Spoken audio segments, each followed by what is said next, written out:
Hey friends, welcome to another exciting episode of Evolve with Titans, where I converse with some of the best minds from various industries and decipher the recipe for creativity and success. Today I have a very interesting titan who's very hard to be introduced as one person doing one thing because she does many things in her life. She's a storyteller, an actor, a voice artist, a writer, a corporate professional, a model, and much more. Above all, she's an amazing human being who I get inspired so much every time I sit with a conversation with her. I'm super excited to welcome Janaki Sabesh to this show. Super happy to have you, Janaki, here. The best thing about you is your energy is infectious. Every time I meet you, talk to you, we have a conversation, there's so many things that I take away, and so I'm super excited to start this conversation. And thank you, Amar, for first of all for even asking me to be a part of this wonderful series and evolve with Titans. I mean, when you hear a word called Titan, you stop but then I said it's Amar. So I'm sure we're going to have some fun, and it's always nice to be in front of your family, your crew, and shoot. So I always begin with this idea of the journey, because I like to see connect the dots, how what you did in your childhood connects with what you're doing right now, and what are the things that we can take away from that. So I want, because you're a person who's doing multiple things now, how did you end up there? Okay, so I believe I still have a vague memory of my paternal grandmother, my Paati. She used to be at home, and when Paati was there, my father would constantly entertain her. Okay, so my father would play the violin, he would sing, and he would tease his mother, and we would all be gathered around, and then it would be time for me to perform. And I believe once I started, I wouldn't stop. So I believe my father, he has always said that, I mean, he used to say that as a joke in front of many other people, saying his mother used to call him aside and say, "Ivala eppadi nirthadruda." So I think it all started there. The encouragement that I received in, if it was a poem or a song that maybe I was not even singing in tune, but the fact that all grandparents do it, but when somebody actually does that, you have such happy memory. I have very vague memory, but the whole encouragement and instant gratification, I think that is what I thrive on. The moment somebody says, "Amar, what a photo," I mean, you've captured the essence of an emotion. You feel so nice. Only you will know the struggle that went behind taking that shot and all, isn't it? But you take away that final thing. So I think if a child comes to me and hugs me and say, "Auntie," and doesn't say anything, and I've been called story auntie, and I mean, that's the current phase of my life now. I feel so happy because they're not bothered about whether I did so many movies. I mean, the parents are, "Oh, even Glengyo Patrikya," all that. But the child is only looking at you and saying that I had a good time listening to the story. So again, it comes back to that instant gratification. So I think once I start, there is no stopping me. So I think that is what I'm able to connect, saying, thank God my grandmother didn't say, "Hey, porum." She only took my father by the side and said, "How do we stop? Because I don't think this performance is going to stop for some time." Yeah, but there is an important point that I want to connect. We are raised in a culture of school and college where if there is a person who wants to stand up and express, there's always a group of people, backbenchers, or group of people making a sarcastic comment. Correct. And making taking a fun out of it, right? So that affects in that thing in so many ways. Correct. Right? So adula vandu in that way your instant gratification, your encouragement that your family gave has helped a lot, no? Yes. So how do we come out of this culture as a society? I think the most important part is if you're open about what you have received, even as negative comments or sarcasm in your home. வீட்டில் ஒரு openness culture where I used to ask அப்பா you know there will be competitions இந்த debates, elocutions, poetry recitation. I used to keep getting this from school, and I used to tell Appa, what if I don't win a prize?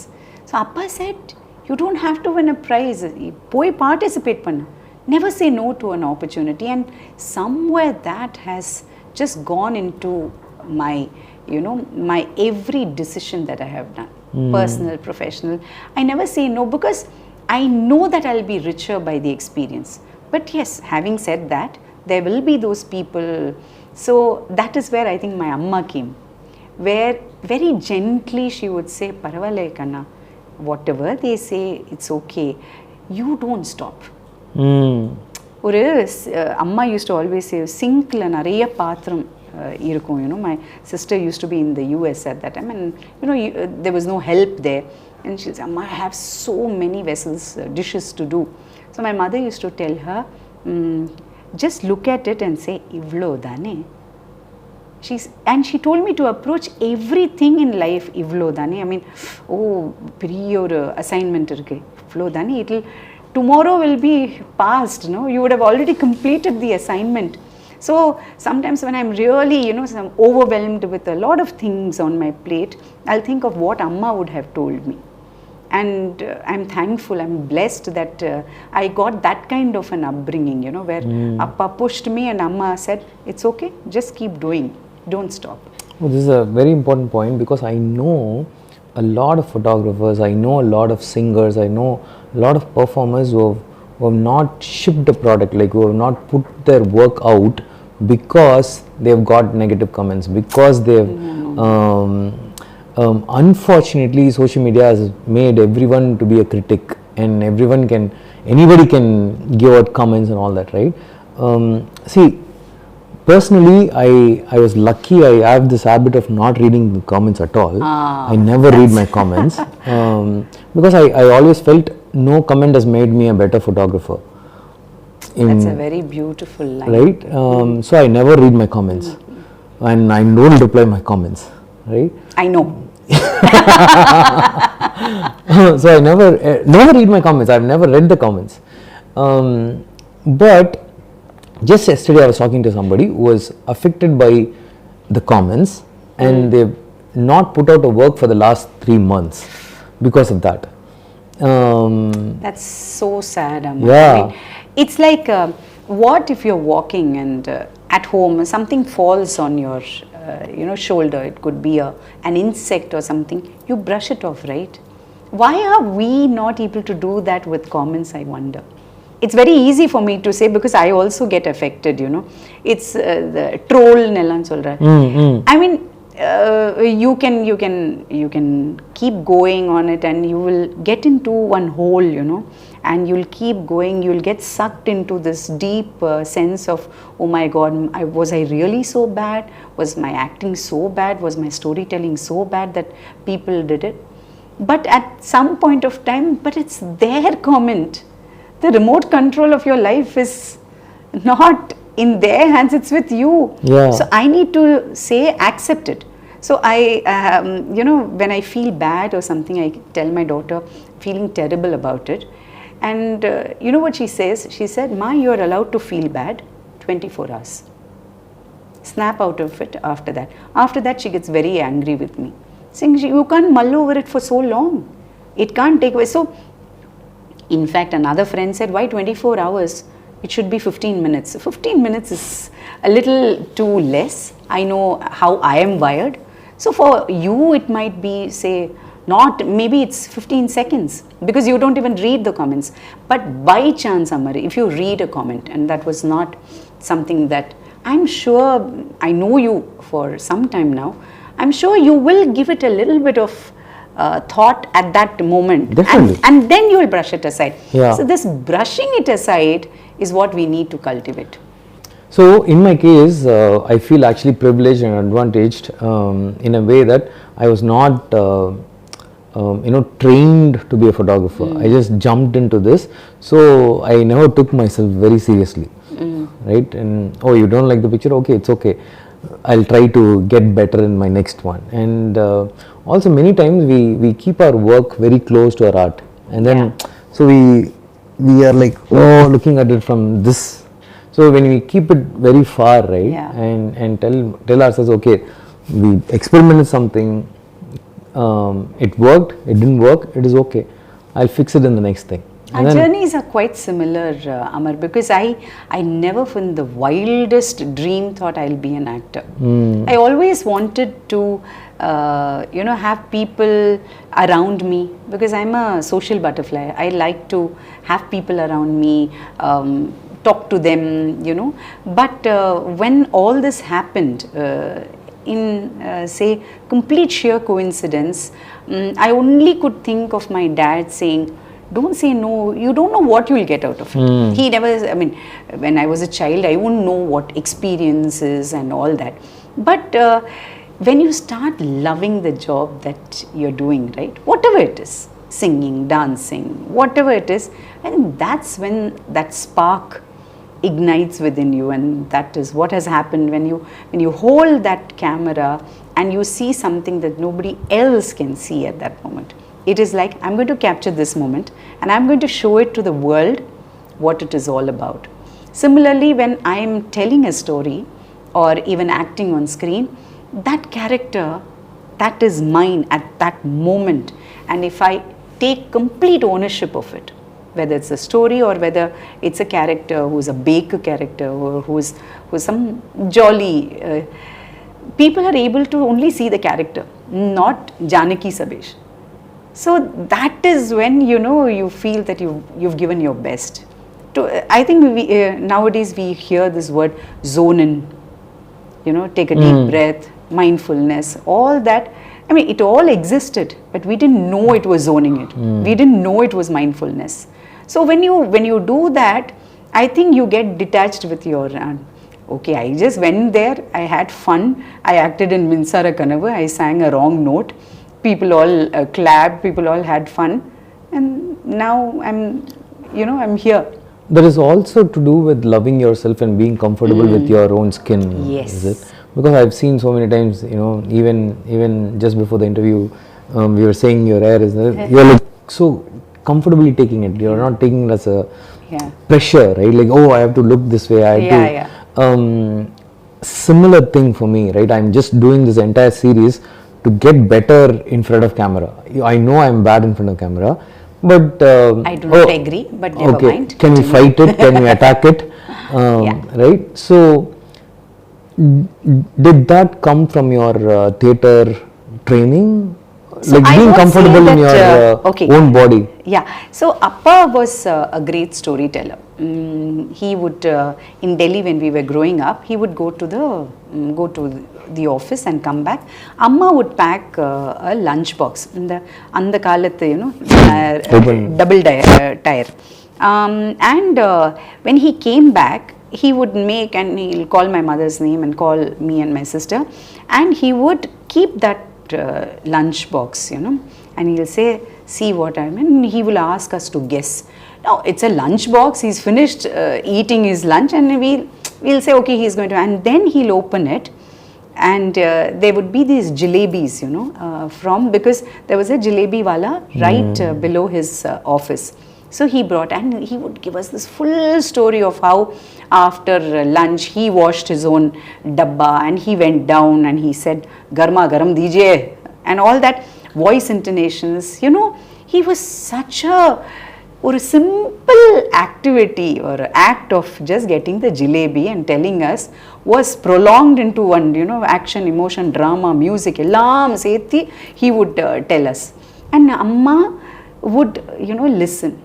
So that's where I think I cultivated both, Appa's this whole thing about telling story and exaggerating, amplifying every moment of your life.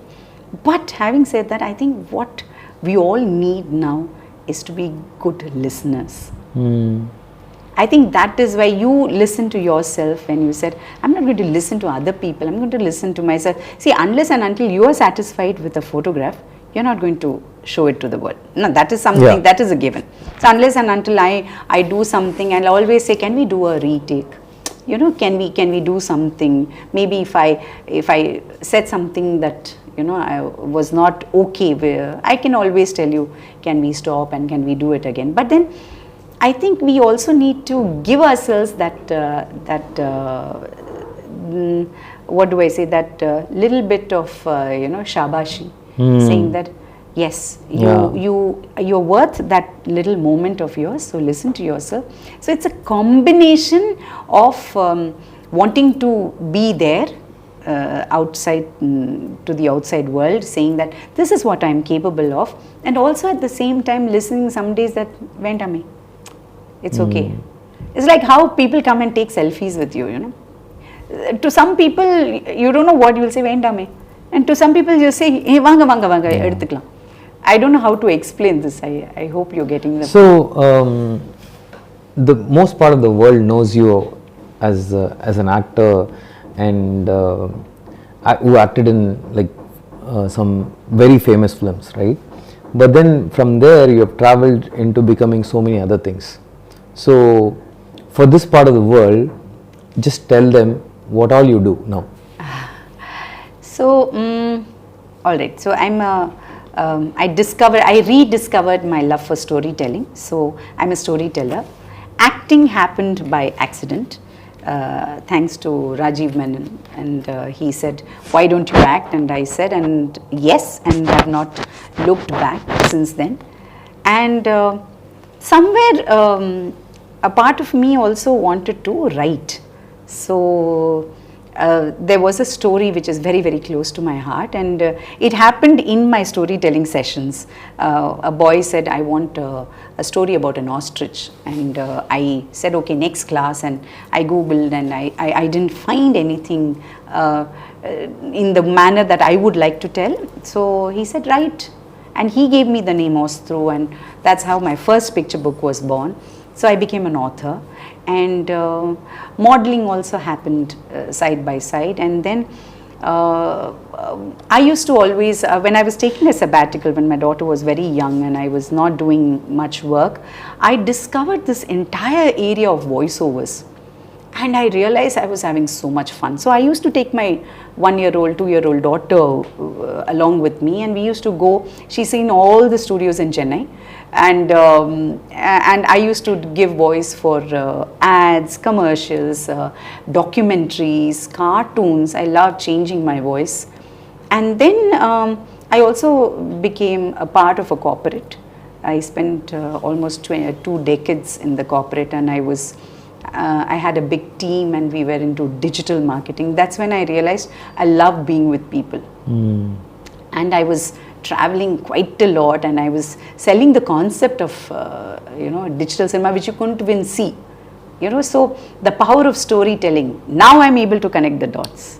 At that time, you convince somebody, and then since childhood I've always wanted to be a teacher. So now when I train, when I teach the art of storytelling, and whatever people ask me for, some lessons that I've learned in my corporate life, it was all coming a full circle, no? Because at the end we are all stories, and how we share makes it. And very recently I've published my second picture book, and it was co-authored with my daughter, so that's extra special.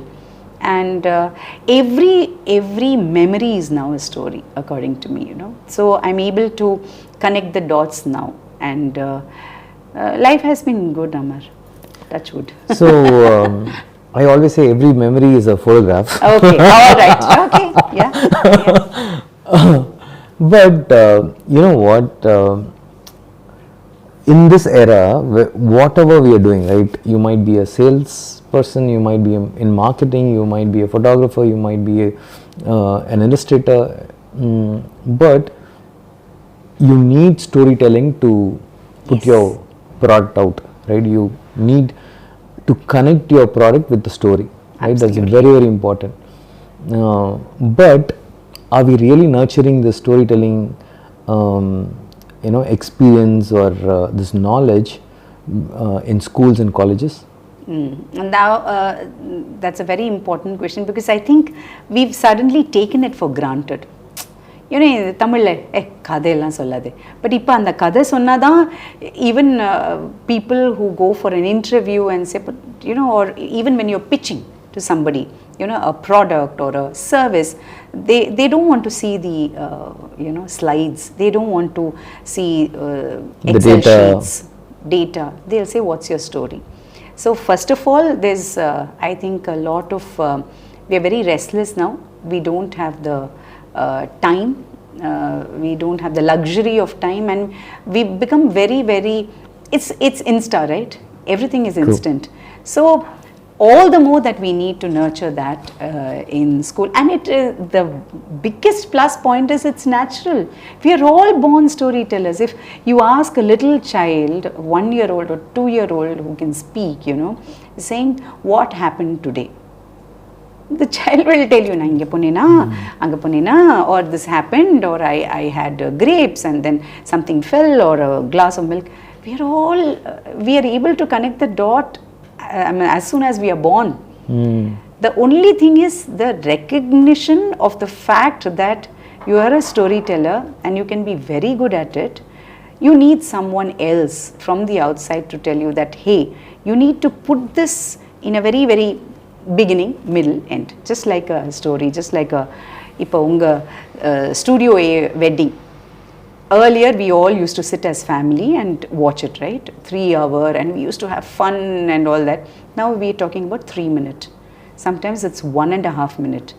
So you can't go back to your client and say, how can I, 3-day wedding, you want me to, capture it in 1.5 minutes, but you're able to live life king size, but now in capsules, right? It's really that kind. So you take anything. You somebody who's selling a sari tells you about the motifs, tells you about the story. Why I learned so much about Jamakalam from your documentary. It's simple thing, because someone suppose you wanted to tell that Jamakalam story and you were only giving us data. We will not be interested. There has to be a human element in your stories, and that is what is required for schools, colleges, corporates, in business especially, because nobody is interested to know what your product does. Anyway, I'll ultimately come to that, but what is the story your product is trying to sell? Is it selling me a dream? Is it selling me an aspiration? Or is it telling me you're very good, but you could be better with this product? So how do you nurture this? Like for somebody who's watching this interview and naturally, it's been a while or they lost that childlike storyteller in them. How do we nurture that? It all starts with your own story, right? I mean, you're most comfortable when you're sharing. So what happened in this wedding you went last week, or any question, you need to start telling that story to yourself. All of us have smartphones. Record it first. If you're not comfortable saying it in front of the camera, record it as a voice note here. The biggest fear that we all have is listening to ourselves. So the moment you hear something recorded, you say, yo, this is what other people are going to, or you'll say, not bad, I actually sound good. I like the intonation, but we have to be natural. You can't say, oh, I need to take a pause there. You won't say and comma. You don't say that while saying, right? You pause. And sometimes there's a lot of, I think we need to also cultivate silence. Lots that happen in moments which are unspoken. There is a lot of space for us to, so it's first of all, it starts by loving ourselves, then recording. And after you record, you say, oh, this is jujube. And then you go in front of the mirror and you start talking. It's like how we rehearse for interviews, right?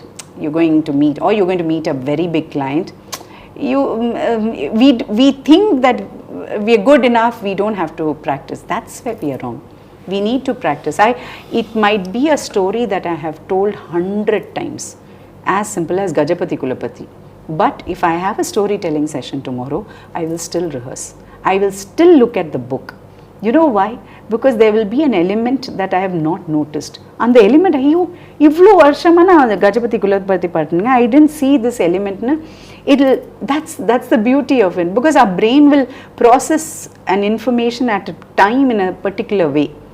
And when it is, when you're excited, and again, you will be happy to notice certain new things.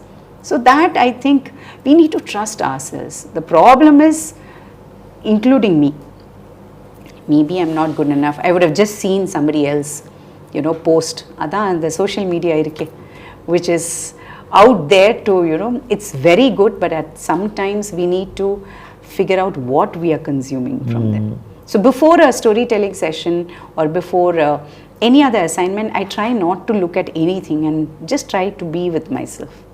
It's like that early morning you go, no? 5 a.m. or 4 a.m.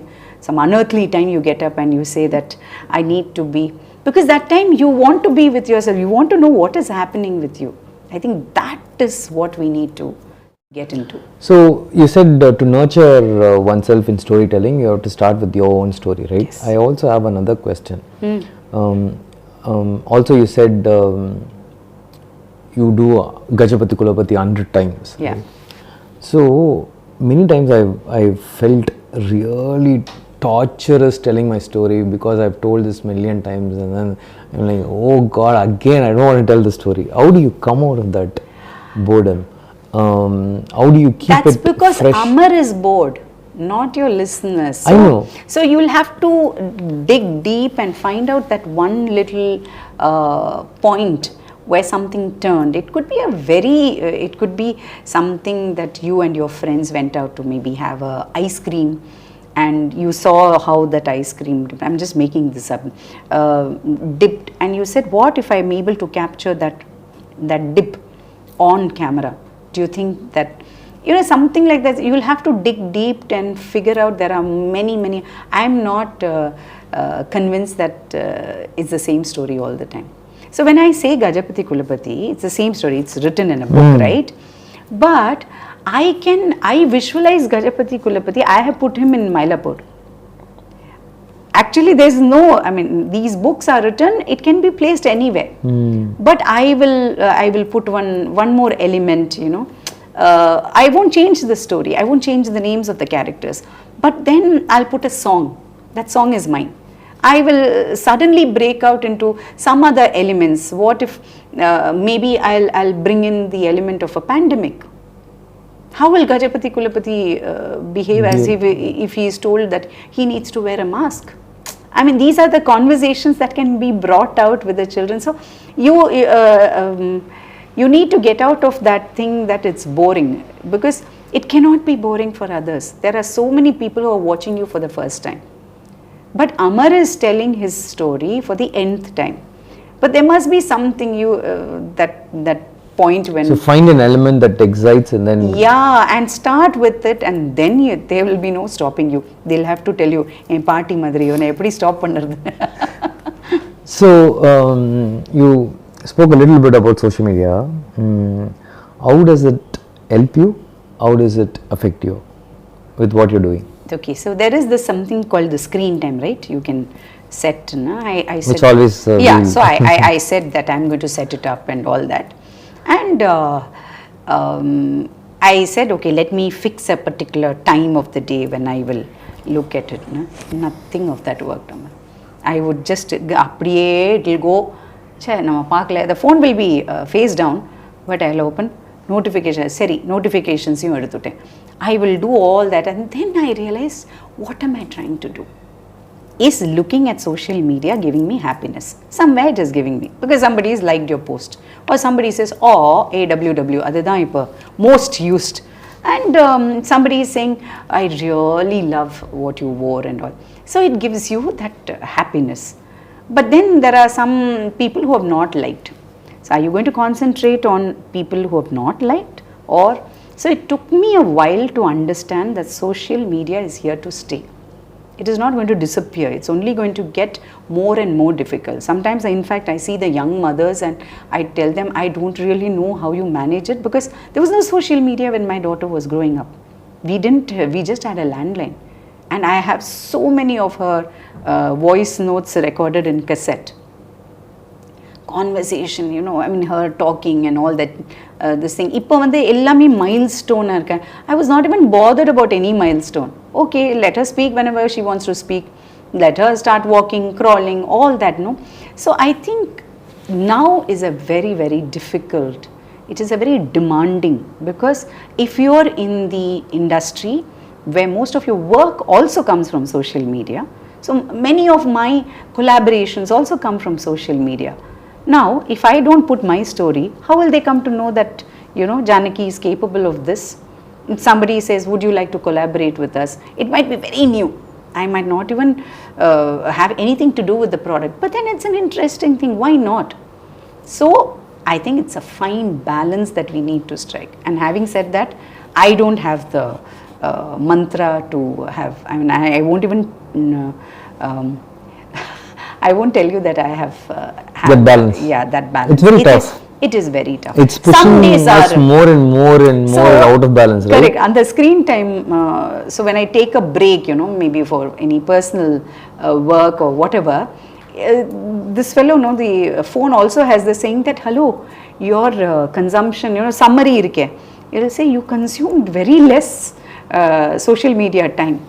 And then if that makes you happy, then I think you're in a happier space. If that makes you sad and saying, oh my God, what will my followers do? We seek validation. We are always so bothered about what other people think. I read somewhere that somebody said that nobody is interested in your life. They are all watching the movie of their life. Appopo they will come to your profile and say, oh, va idu pannala. That was a very hard-hitting statement. Then if you go to that space of I'm very important, people have to, I have to go on social media every day, tell them that I'm doing this. I think we are wrong. Because people are busy. They if they like you, they'll come to you anyway, even if you don't post. So when you're sick, you're not going to social media and going to say, there are people who say I'm sick. I would prefer not to. But that doesn't mean there will be unfollowers, but then if there are unfollowers, they were never your followers in the first place, no? So I think like an uncle used to say, talent can never be hidden. It will speak for itself, social media or no. And people, like you say, the universe always conspires. I have so many instances of saying, having seen that work, but that's just because you and I believe in that statement. So I think social media is going to be there, but we need to befriend it, and we need to say, hey, I've had lot of it today, maybe I'll take a break tomorrow. But all the different things that you're doing, the storytelling, writing and all that, social media does it really help? It does, no, because I'm able to connect with so many more people. And unless I tell people that I can also write, I can also do this, how will they come to know? And a lot of people, sometimes, when you are an actor, they think you're unapproachable. I've heard so many people saying, oh, you're so kind and you're humble. I'm like, but I was always like this. Because their perception of an actor is very, very different. You're so approachable, you immediately send replies and all. Yeah, if I'm available at that time and I'm not doing anything, I will reply. And it is, and I enjoy doing these multiple things. So if they come with something very, very creative, why not? There is a similarity again. We both enjoy doing multiple things. In a way, there is sometimes a greed of doing so many things, right? How do you personally handle that greed? Is it a good thing?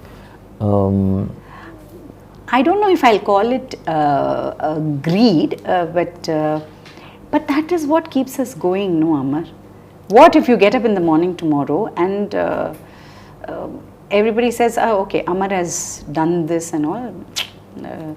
He's into farming, he's into documentaries, he's into... Enough, we won't engage with Amar. You're not going to like it one bit. But having said that, you might say, okay, thank you so much. I also have one more thing. I'm maybe going to cycle all the way to Kanyakumari. Some berserk thing you'll do. Because that gives you that push. You're not doing it for social media. You're doing it for yourself. See, there's this Japanese term called kaizen.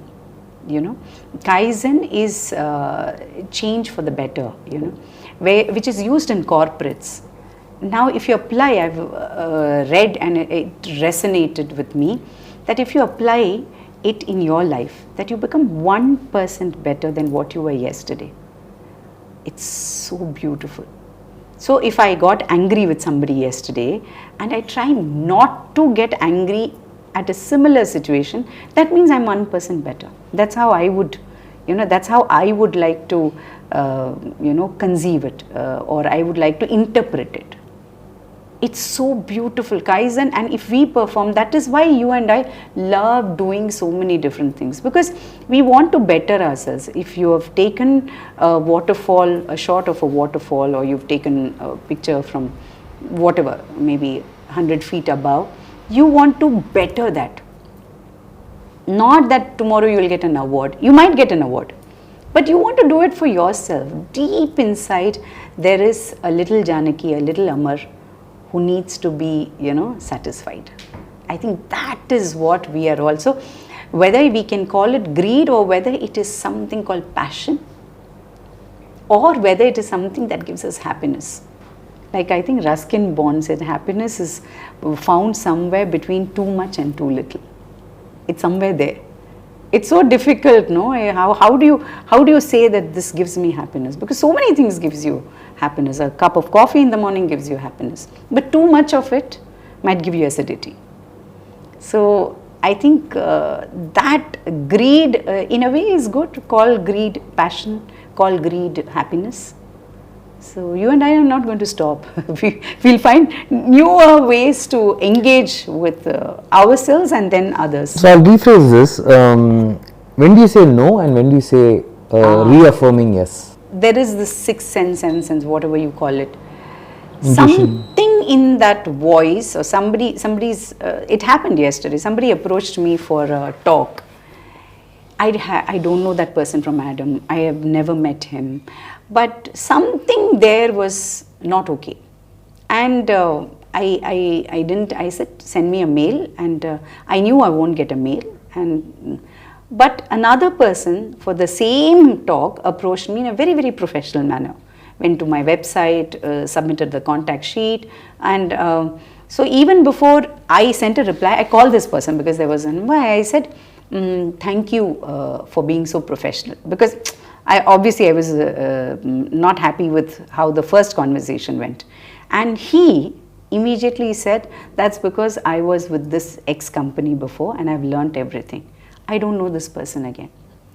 See how it's all connected. I did say no, but that momentary I said it was an occasion to speak to a lot more people, but it's okay. You know, that I knew there's something that stops you. There are many film assignments I have said no. I've taken very, very few film assignments because something stops me from... it's that intuition, right? Yeah, it's intuition, it is that. But then there are some opportunities which you don't want to say no. There might be nothing in it in terms of commercial, you know, because it is difficult, right? We are all entrepreneurs in our own right.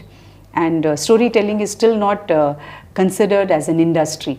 I mean, it is an art form. It is the age-old art form is storytelling. But storytelling, what else do you do? I get asked this question often. I mean, I do have multiple things, but I mean, what else? Do you work somewhere? And I'm like, no, I do storytelling, and I also get paid for it. Paid for storytelling? So it takes a while for people, but then you are also educating people in the process, right? So yes, intuition and your self-worth. And your self-worth, which says that I'm not going to get my self-worth. It's not arrogance. It's a thin line between self-worth and arrogance. It is about the feeling that, yes, I think they've understood my worth and they're approaching me for this. The other people are just ticking boxes. Yeah. Is she available? How much is she going to charge? Blah, blah, blah. So that intuition comes by experience or awareness.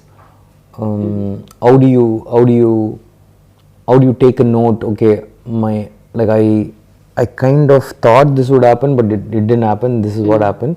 Do you take lessons from your previous decisions and then change your intuition? What happens? If it is one phone call, you won't think so much, right? But it does come from I think your self-confidence, because even what you charge, right? It comes from that self-confidence, saying you're worth it. But it's not been an easy ride for me. When you're so used to a constant SMS that hits you at the end of every month, saying your salary has been credited, to nothing coming your way, and then the pandemic strikes, you still wait and you believe in the fact that your talent isn't going anywhere. You nurture your talent, you do everything, and then it comes also from the awareness that people are looking at you. And that's where the social media helps. And then how confidently you put across that you're worth this much. And that you will do this much and you will do. And slowly people take, it is a slow process. It's not going to happen because every profession of mine, everything that I engage in has a very different kind of approach. Yeah. Film has different, storytelling has different, teaching is different. But I shared that quote with you, Hugh Prather. I love doing, a part of me wants to sculpt, a part of me wants to write, a part of me wants to act, and to stop and do only one thing would be killing large parts of me. That's what Hugh Prather says. So similarly, at that moment, whatever I want to do, I'll invest 100%, and I'll say whether I am getting my worth, whether they are also getting the worth. They're also investing time, money, energy, writing an email, explaining to me. They also need to get their worth, So I think it all comes from a nice mix of all these aspects. So, but ultimately doing multiple things makes you really, really happy. Very happy. If you tell me you're going to be doing only this, I think I won't be happy. I might still do it, but I won't be happy. And ultimately, I think happiness is something that all of us are waiting. Idu pannina, I'll be happy. Adu pannina, it's from within. We need to cultivate it. Also, I take a learning from that the storytelling aspect of yours, where you're telling the same story 100 times, but finding element. It's like a photographer shooting same types of wedding. Correct. Every day and day out, right? Like I'll be shooting my 500th wedding next month. Wow. Okay. So it's like seeing the same things all over again, but then finding that one element. There is that wow moment that you find for yourself. There is that wow moment for you, but aha moment for the client. Yeah. So when both of them are in sync, obviously magic will happen. And to get that, it's like in storytelling, I need to feel that story first, right? I need to feel the pain of Gajapati Kulapati. I need to figure out, oh my God, what can he do? He's got a terrible cold. And unless and until I feel, and people say, oh, but it is. So then they'll say, oh, we were able to see Gajapati Kulapati, he was so pavam and all that, no? So you are able to see the magic before, but then, like you said, the people have to cooperate. There are so many other things. My mic has to be on. If the mic is not on, we will, sudden power cut, or we will still find ways and means to achieve that, because our heart is set on it. That today I'm going to do a fine job to the best of my ability. With that motivation you go, you will do it. Another thing, as an actor, I always had this question. as a society, especially in the south, we idealize people so much, right? Like we are not fans, we are fanatics.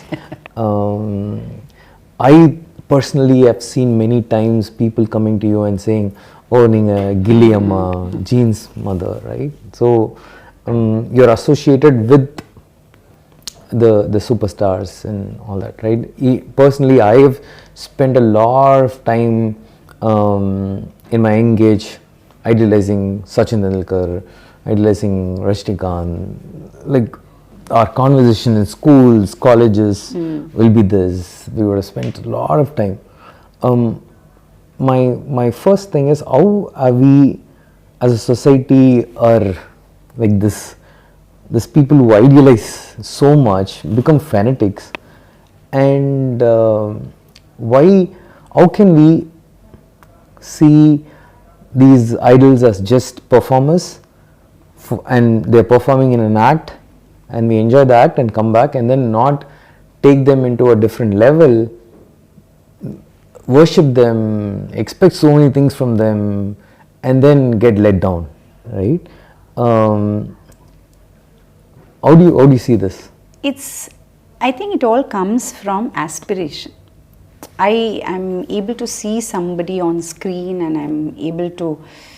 I say, "Cha, what a life he has," no? Because that man has embodied that character so much.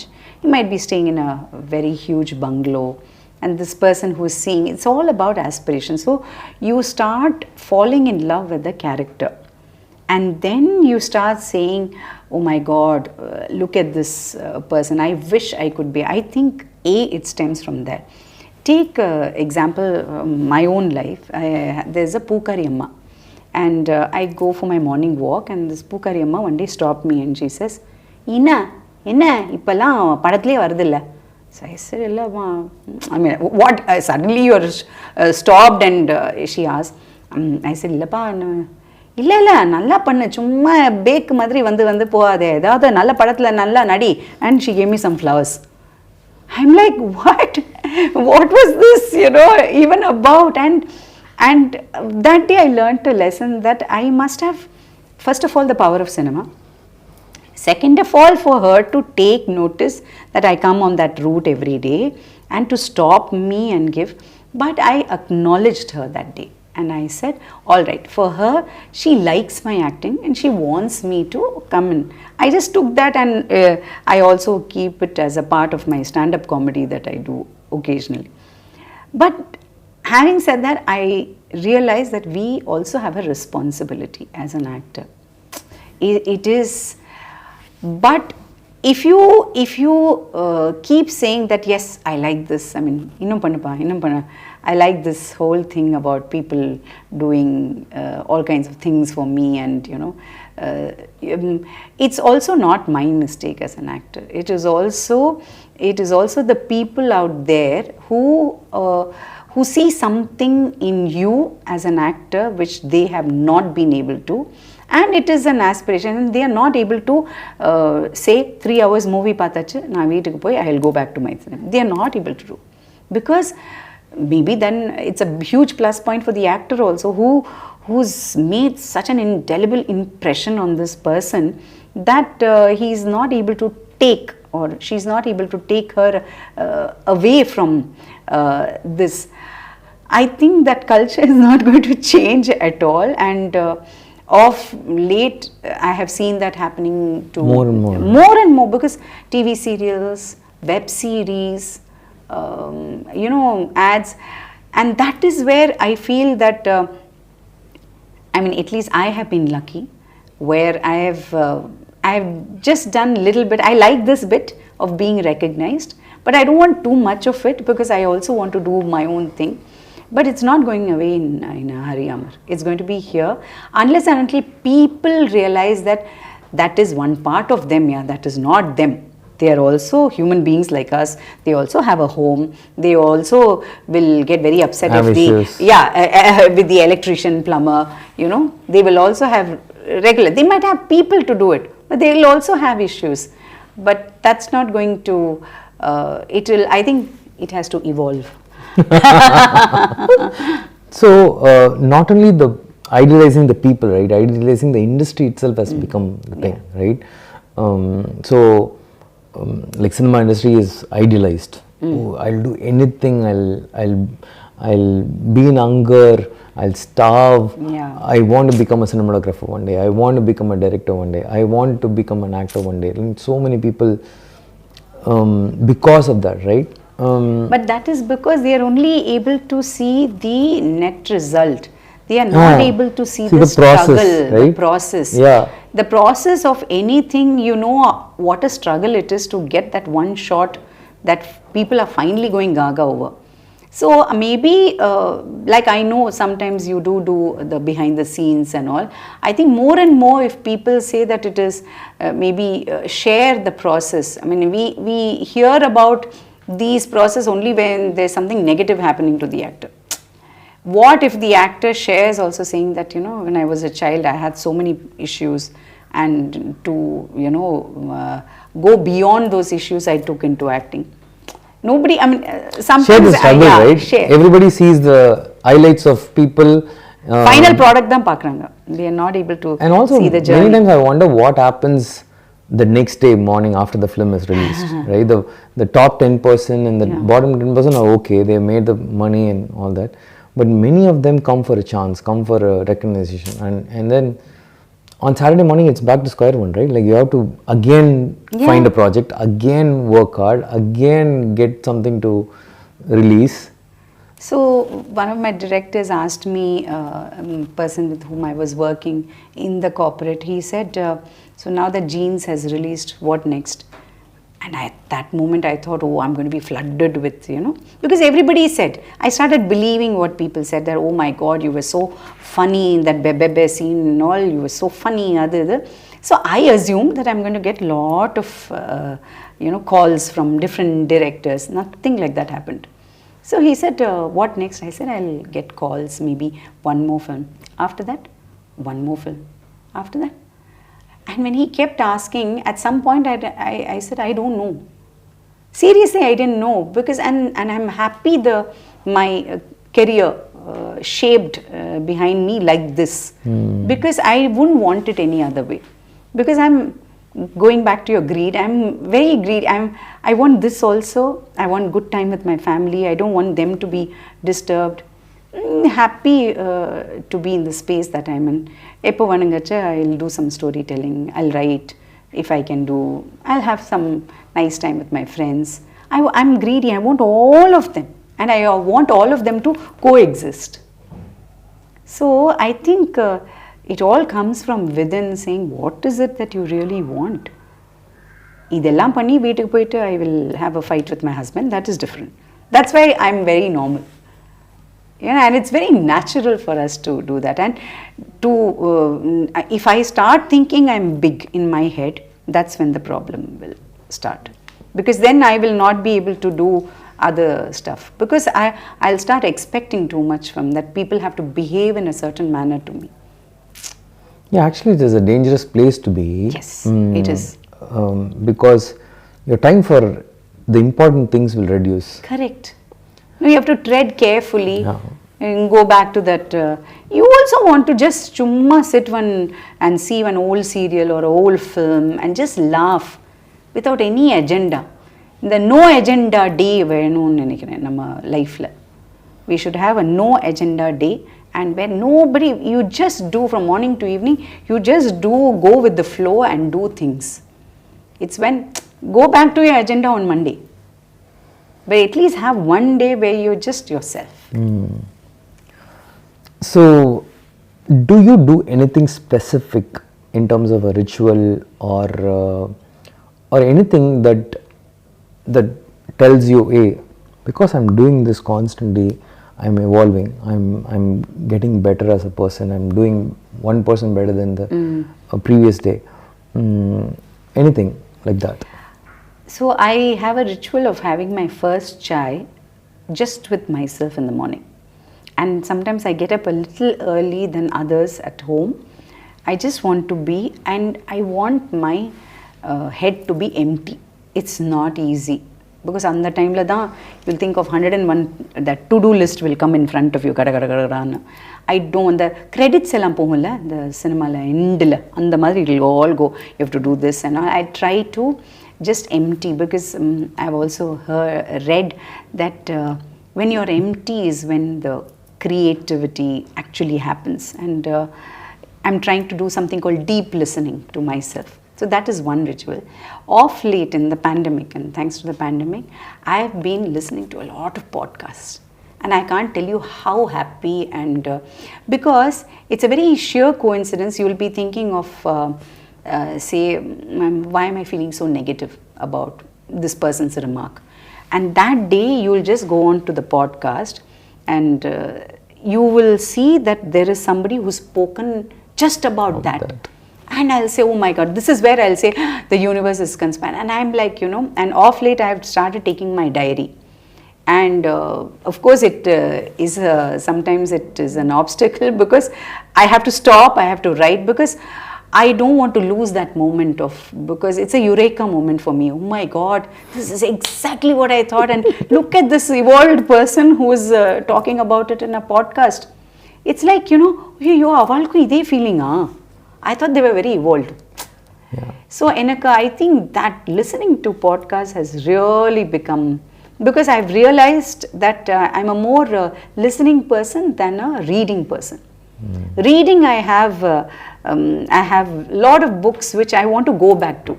I don't want, not these chapter books, fiction. It's all these self-help books where there is a book of abundance. It has a story for every day. So that date I will open, and somehow what she has written and what I'm going through resonates.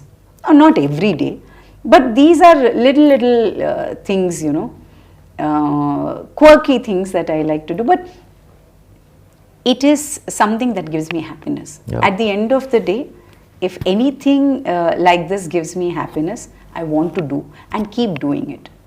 Tomorrow I might find something else. Any interesting podcast that you would like to share, and people should? Oprah Winfrey's Soulful Sundays is something I randomly, Listen to podcasts. But Oprah is something that then I think Deepak Chopra's also I have listened to. Then I did listen to Jay Shetty's Purposeful, with a life with a purpose. Yeah. Because there again, certain things would have resonated with me. Then there are some Hindi podcasts. Out of the blue, you will type in a keyword saying melancholy, and something will come which will completely change the way you're looking at that particular, and it will make me laugh. Then some storytelling. So you'll also go by just that mood on that day. Yeah, I don't go saying that I have to, because then again you're sticking to a routine. Okay. Sometimes you need to break the routine, no? And the monotony break panna. It's like uruna and the school you don't take the bus and you go walking. Yeah. It gives you, because you're able to see so many other things on the way that you would have missed seeing if you took the bus. So do you read books or listen to books?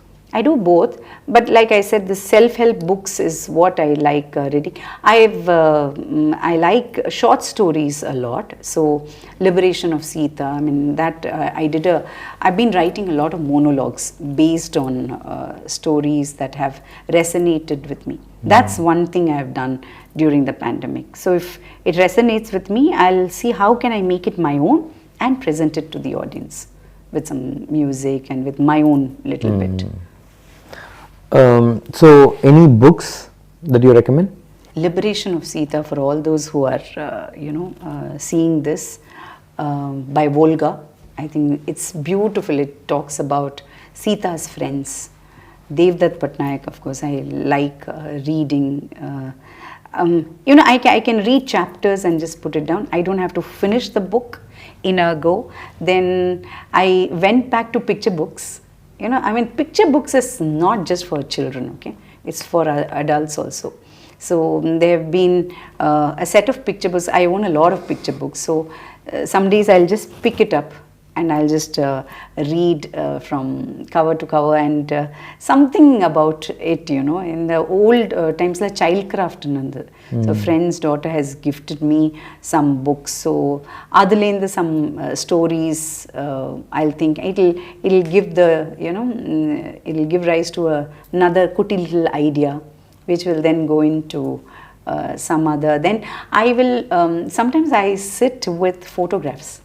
That is interesting. Physical photographs. Of your family or just general random that I have taken. Though my husband has scanned everything, he said, no, we need, but I still like to feel the photographs, and then I'll just soak myself in memories. So for me it is nostalgia.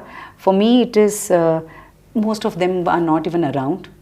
So how was I? So I'm a very visual person. So I like, rather than text, I'd like to see pictures. Some random. I have a habit of keeping a diary. Okay. So I have written, and there are lots of diaries. So out of the blue, I will take. I've done courses on Coursera, Skillshare, and all. I'll write down notes. So even today, before coming, I took out that notebook. And I read, and I said, how has it helped in your life, the writing? See, another thing that I'm also constantly learning from many people is that we all have to also write something. Yes. We have to write about our personal thing, or what we learned, or what we want to talk about, what comes to our mind. Some kind of writing is very, very important for creative people. And many say this repeatedly, that you have to always carry a notebook with you. I do that all the time, because all of us have smartphones. We can put it on notes, but you know something, when you write, a part of you actually goes into that writing. It's very, very personal. So this time also, when we wanted to, you know, write, my daughter, she does that all the time. She gives children books, she gives her friends books, and she writes a personal note every time. And that personal note, you will not be able to delete it. You might lose it, but then if you keep it carefully, it will be there. I collect these tags in the birthday gifts. There will be kuti tags. And the time I scribble. I keep all those tags with me, because sometimes when I just open that box and I have these tags, so many, you will even remember the gift at that point. Oh, in the time I got a scarf, a stole, or I got this, casserole. You know, you'll start remembering them. So you need to even pour your heart out, you have to write every day. Even if it is just a few thoughts. It's like, most of us have a diary next to our bedside, because sometimes when you're empty in the night, there are some ideas which you'll forget in the morning. Now, in Lamo, I've written down saying that, because I fear that I will lose that. You won't believe, I'll have a notebook right next to me when I do yoga. I know, I've seen it. That's when I'll get like crazy ideas, and then when I finish my yoga and get up, right, I'll forget. So I'll keep my notebook right next to it. So that is your meditation, no? And that is, I'm so happy that you said that, because people say that you have to forget yourself. We forget, but upon idea, write it down, no? Yeah, it's amazing. It is wonderful. This conversation was so beautiful. I didn't really prepare, or I didn't really think what I'm going to talk about today, but it flew very nicely. So thank you so much for this. It was wonderful, and we should definitely do something together and associate ourselves in I'm all ready, ever ready to do something new, because I already know that the output will be very good. Thank you. Yeah, and I will be evolving myself. So every time I speak to you, I'll say, how does this man do it? So it's very nice to be on the other side when the same man is asking me, how do you do it? So thank you so much for featuring me in. Thanks. It's very, very big, the Titan word is big, but you made me feel very comfortable, because I said, why not? If somebody is asking you to be a part of it, why not? Nice. So thank you. Thank you. Thank you. Thank you so much.